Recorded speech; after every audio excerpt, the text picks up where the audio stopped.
You're listening to In the Thick of It, a podcast from the HCM Society, where we interview experts in the hypertrophic cardiomyopathy field to broaden the awareness of new HCM studies and advancements. Please enjoy today's discussion supported by an unrestricted educational grant from Cytokinetics. In today's episode, Dr. Matthew Martinez welcomes pediatric cardiologist Dr. Tess Sorrell for an in-depth discussion on hypertrophic cardiomyopathy in the pediatric patient. Why is early detection of pediatric HCM essential for timely intervention and effective management? Find out as Dr. Martinez and Dr. Sorrell explore the importance of personalized risk assessment in children, the genetic insights driving personalized medicine, and the overall need for collaborative efforts among pediatric cardiologists to enhance patient care. Let's get in the thick of it. Here's Dr. Matthew Martinez and Dr. Tess Sorrell. Welcome, Dr. Sorrell. Thank you so much, Dr. Martinez. It's great to see you. You too. So we're really excited to dive into this because we often talk about hypertrophic cardiomyopathy as an adult disease. Not that it is in any way, but we often forget about how important this is, whether you are a pediatrician, whether you're a pediatric cardiologist, or you're an adult cardiologist like me who may be asked to see patients below the age of 18, even if it's just for family screening, or somebody may not be available to see a patient that is younger and they may ask you to get involved. So it's perfect that the new 2024 guidelines have touched on some of the separations related to pediatric care compared to adult cardiac hypertrophic cardiomyopathy care. Tell us about what you saw in the guidelines that struck you as really important to highlight. Couple different important highlights. One is nothing new, but always important to highlight is something you just mentioned, which is family screening. It's so important that we follow up our patients who have hypertrophic cardiomyopathy diagnosed as an adult. It's amazing how many times in the past when I've seen children who present and their parents did not seek family screening before the child was otherwise clinically picked up. And so thank you for bringing that up. I think it's getting better and more adult cardiologists and certainly sports medicine docs and sports cardiologists are recognizing the importance of screening. Yeah. And so that's, of course, emphasized in the guidelines. Another important piece of the guidelines is an emphasis on shared decision-making. In the past, we were more paternalistic, telling patients with hypertrophic cardiomyopathy, for example, that you can't participate in sports, that you have to take certain medications, et cetera, et cetera. And these guidelines really do stress the importance of having a dialogue with our patients and, knowing that if they don't buy into the treatment plan, it's not going to happen anyway. Yeah. So it's so important, right? This is a complicated discussion. In an adult, you're dealing with an adult who, in theory, can make adult decisions, right? With a child, now we've got a couple of parents and the child involved. We sort of have to get a little more buy-in. How do you approach this? And you bring them all in? Do you do it separately? This is something you've done for a long time. Yeah, I try to do it all together. And mainly I talk to the child as my patient. But of course, the parents are there and I bring them in knowing that everybody has to be on the same page. Yeah. Also, as you know, the importance of bringing in the schools and the coaches. They also need to be on the same page as the family and the patient. So I love those discussions because it's where you gain a lot of trust from your patients. If they know you're listening to them and their viewpoint matters, they really are more likely to follow your recommendation and trust you long term. So shared decision making, yeah. And so much evolution during those 13 to 18-year-old years, right? They're not as fixed in place. The new guideline talks about that pediatric risk stratification, not keeping it all included. The Z-score comes into play a lot more in this group. Yes. You're obviously utilizing that, right? Yeah. The Z-scores are important because the body size of our patients changes rapidly during adolescence and as they go through puberty. And so we don't have a one size fits all for an absolute number where the septum is considered thick, for example, or the thickest part of the heart. So we use Z-scores a lot in pediatrics because the measurements are normalized to their body size. So the Z-score is in there, and then there's been some more recent research on sudden death risk stratification in children, and it appears that there are different weights and different factors that go into sudden death risk stratification for kids compared to adults. So this is important and part of the new guidelines as well. Yeah, obviously a complicated conversation. You don't want to over scare the child, but you want to be honest and be real about the risk of is very different in a under 20 than it is in an over 60, as an example, right? That discussion is very different. Yes, important. But, I do tell my patients now, based on more recent data, that once we get together and make a treatment plan that everyone buys into, that the life expectancy is normal. Yeah. Which I love being able to say that. Yeah, love that discussion as well. Now, that's going to go, it sort of dovetails pretty easily into exercise in children. So as you said, I've heard all kinds of challenging stories about that. I was told to do nothing. I was told to never take stairs. I was told that I'm not even allowed to have sleepovers because of the risk. Yeah. So how do you approach that? Tell us about from start to finish, right? We have diagnosis, then you have to risk stratify them, and then it's a discussion, right?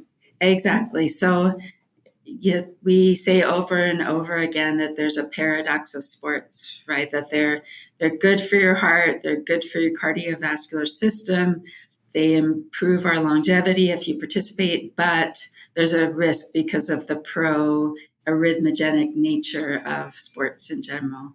And so I usually start there, and I tell my patients it's never all or none. You should be somewhat active because that's good for you.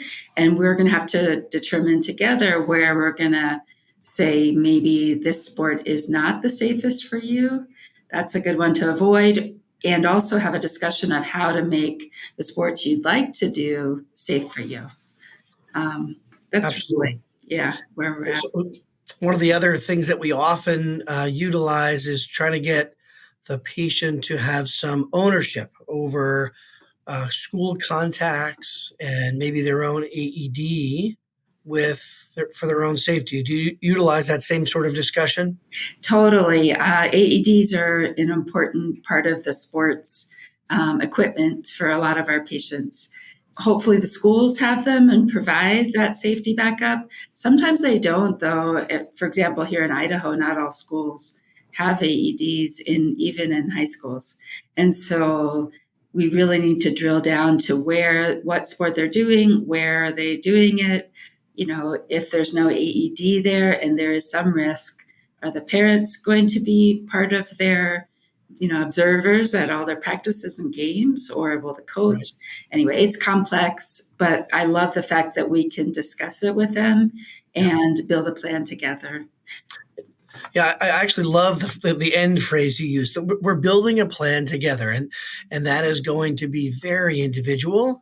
That's where shared decision making goes into this. It's not these are the sports that are in, these are the sports that are out. It's how do we figure out what your individual risk looks like, and then how do you provide a safe environment for them? I have to admit, I use the period where I'm ordering testing for risk stratification to give them a bit of a timeout, where they think about this and they can put some thought into how important this is and what this means for their own individual life. And it gives them a chance to do the part of shared decision-making we often forget about, which is time to think about it, both mom and dad, their initial knee-jerk, maybe one or the other, right? An absolute no or an absolute yes, and usually the answer is somewhere in the middle. Exactly. That's a really good approach. Maybe I'll try that. Yeah, and there's the newer research studies, as you know, the LIV hypertrophic cardiomyopathy that showed that the patients who participated in sports were not at higher risk of events, actually, in this controlled study where the patients were under optimal medical care for the most part. Yeah, so that's exactly, I think the message is exactly that. When assessed, when risk stratified and managed, that this can be done safely. And as you know, low risk, not no risk. Correct. But yeah, there's no risk. There's no free lunch in life, right? So Agreed. driving to work today, it's not risk free. So No. yeah, so it's an exciting time to be in medicine where we can actually make these plans along with our patients. So it doesn't just extend to exercise, right? Shared decision making. It's really a part and parcel with how we care for really anybody. It's sort of, I would argue being a good physician in many ways. Tell us how you handle it with genetics. So what's going on in genetics in this population? So this is a very exciting realm right now where we know, more than half the genes that cause hypertrophic cardiomyopathy, especially in adults. The interesting thing we're finding in children is there are more genes in children that are de novo, meaning not inherited from their parents. And these genes are often not related to the sarcomere, so not related to the part of the muscle, the contractile portion of the cardiac muscle. They're actually in genes outside that region, Okay. Which is fascinating. And sometimes they're part of other syndromes. So there's other organs affected besides the heart in pediatric hypertrophic cardiomyopathy. This is also an interesting area when it comes to the drug studies you mentioned. Yes. Yes, because the newer drugs that we are trialing now in children, just recently in children, looking at treatment for obstructive hypertrophic cardiomyopathy, are specific for the sarcomere mutations. So they're designed to reduce the strength of myosin, binding and contraction of the heart. But interestingly enough, in pediatrics, the trials will exclude patients who have alternative genes affected, meaning non-sarcomeric HCM, which is much greater proportion of our patients in pediatrics than in the adult world. So somebody's got to be first, right? So it's important to do the genes in the group of the index case and then still search all the first degree relatives, just like you would do the other way, sort of downstream testing, right? Correct. Yeah. So we'll check the patients. Like for example, I have several patients now. They're the index case. And then we do the genetics. We find in that patient, then we test the parents and screen them clinically and also genetically, especially if it's a variant of unknown significance or we're not 100% sure that the gene we identified is pathogenic. Yeah. We test the siblings and then go from there.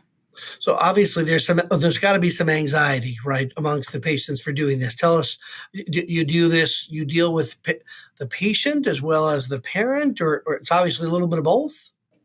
Yeah, this is a tough one. And genetics brings up a whole set of anxieties, very different than sports. And, people are afraid that they're going to get labeled with certain genetics. Is it going to affect their child's life?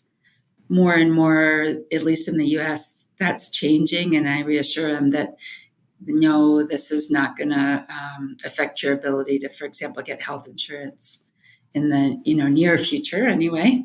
And right. So it's a scary prospect, learning your genes and knowing what else might go along with your heart defect. Yeah. So genetic counselors can be very important in that process, and they help me a lot when it comes to genetic testing and cascade screening. I lean pretty heavily on getting some backup from our genetic counselors, and we have a local medical geneticist that we use as well, because it can get sticky quickly. But now that you've made the diagnosis, there's not a whole lot of fear. At least I try and remind them that we've made the diagnosis. Now we're kind of trying to drill down into, as you say, some of the specifics of this. How can we best care for you, but how can we also best care for the rest of your family? Exactly. That's the emphasis, is caring for you and your family. And more, we're using the genetics to counsel. Yeah. Which is very exciting that it's actually affecting our treatment, not only with drug studies, but soon to be genetic treatments.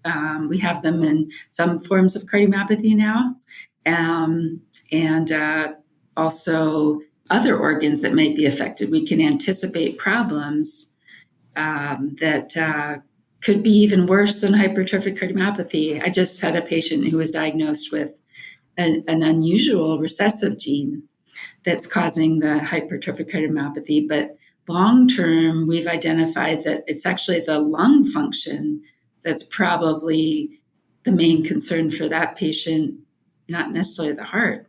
So fascinating.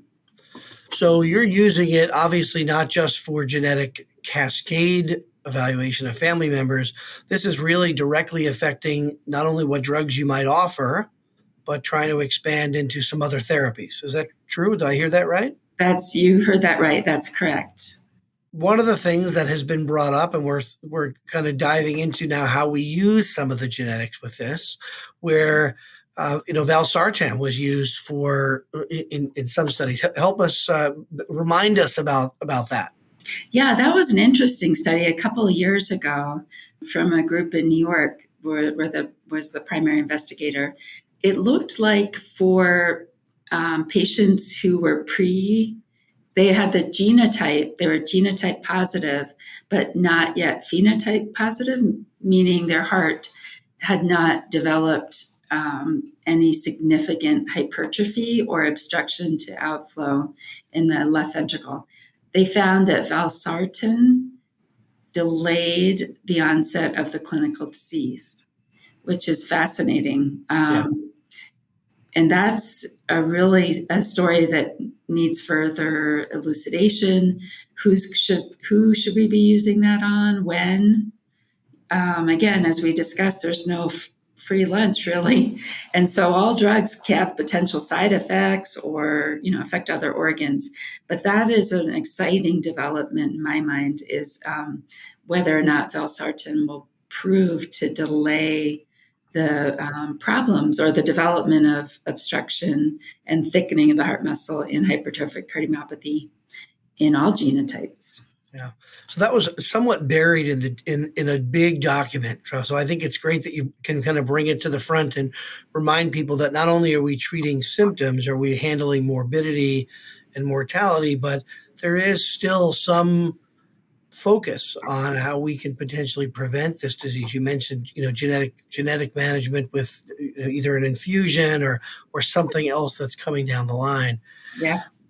Much of the focus for research trials, though, has been around treatment of symptoms, right? So you mentioned earlier, kind of touched on that there are a couple of new pediatric trials specifically for obstructive hypertrophic cardiomyopathy. Is that right? Correct. So tell us what standard therapy is now. Like, how do you handle obstruction in kids? Is it just like adults, same story, or how do you do it? It's pretty much the same story as adults. So, if they have symptoms, use medications, beta blockers, calcium channel blockers, other medications, surgery.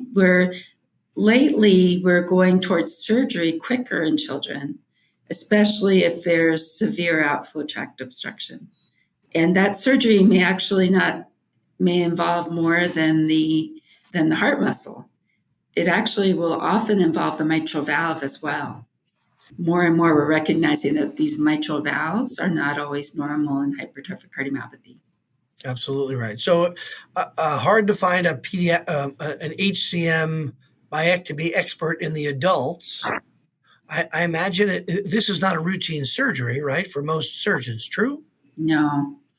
And to me, the best outcome, I've had a lot of luck to work with some amazing surgeons in my career. And to me, the best outcomes that I've seen for pediatrics are when the adult surgeons work closely with the pediatric heart surgeons, like literally in the same OR. And we were lucky enough to have that capability at the Cleveland Clinic, where we had excellent adult surgeons for hypertrophic cardiomyopathy in the same OR with excellent pediatric and congenital surgeons. It's not easy.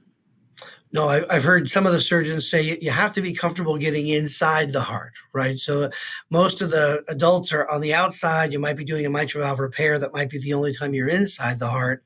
But the myectomy is a whole different approach. Yeah, and you have to go further down than you think. Again, they're operating when the heart's empty. So a lot of them will say you've really got to go further into the ventricle and further down towards the apex on the septum than you would think otherwise. Otherwise, you just kind of shift the obstruction a little more. And given the complexities of the surgery, maybe that's why these research trials are so important, right? So it's in both mavacamten and aficamten, both looking at obstructive HCM, right? Correct. And it's the same idea. Am I reading that right? That the idea is to treat those active myosin bridges, right? Correct. Yep. Both drugs are similar mechanisms. I believe the pediatric trials that are starting now, one for the mavacamten is similar to the adult trials, where they're going to actually treat children with with obstructive cardiomyopathy with the drug to see if it improves their heart function and decreases outflow obstruction. I believe the avacamten, I hope I'm saying that right, is more of a PK drug to start in kids. They're actually going to look more at the whether kids actually metabolize the drugs the same, and they're trying to figure out optimal dosing. Yeah. And that trial is clearly excluding children who have alternative genetics other than the sarcomere proteins involved. Yeah. So two definitely fascinating trials. We're involved in both. And the other spin on this is that one of them is using resting gradients and the other is using exercise-induced gradients, which I think is really a powerful step forward. We see a lot of folks who have symptoms. You can't elicit that gradient when they're at rest. Even with a really good goal-directed Valsalva, you still don't get a gradient that explains why they're breathless going up a flight of stairs. So that exercise test is really going to, I think, help bring out a different subtle nuance to this. I agree.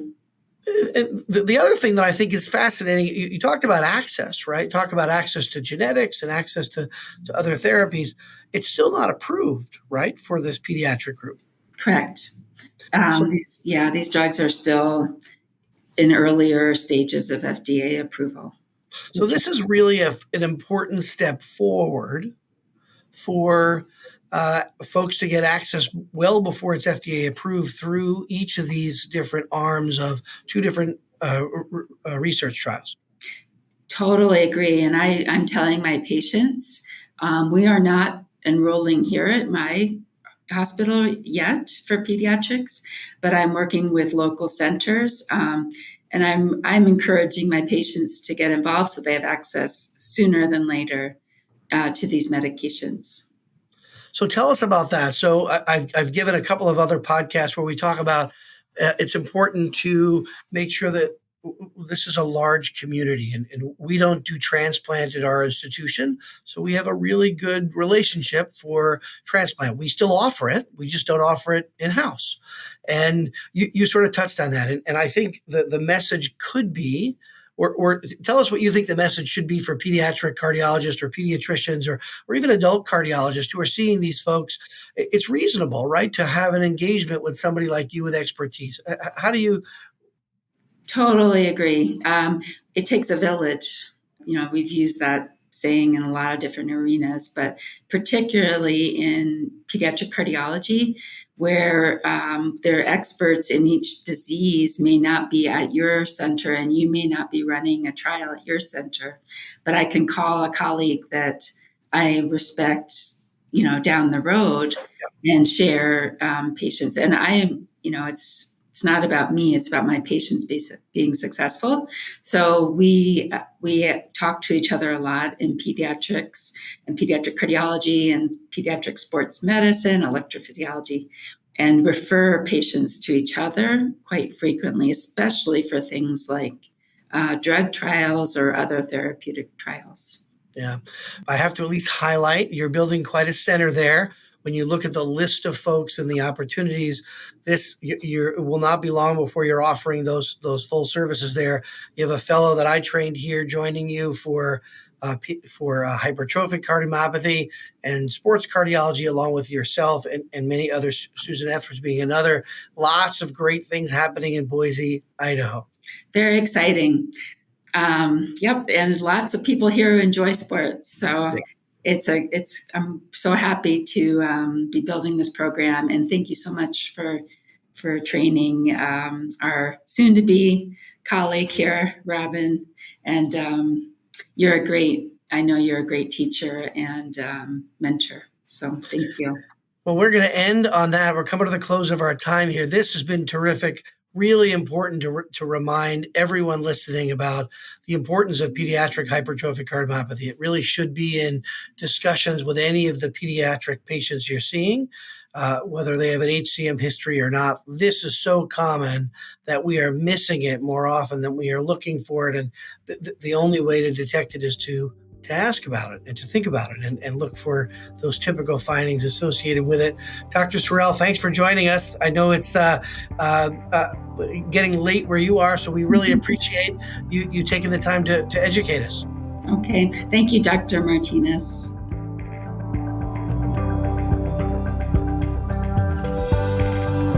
That was Dr. Matthew Martinez and Dr. Tess Sorrell. To learn more about the HCM Society, please visit hcmsociety.org.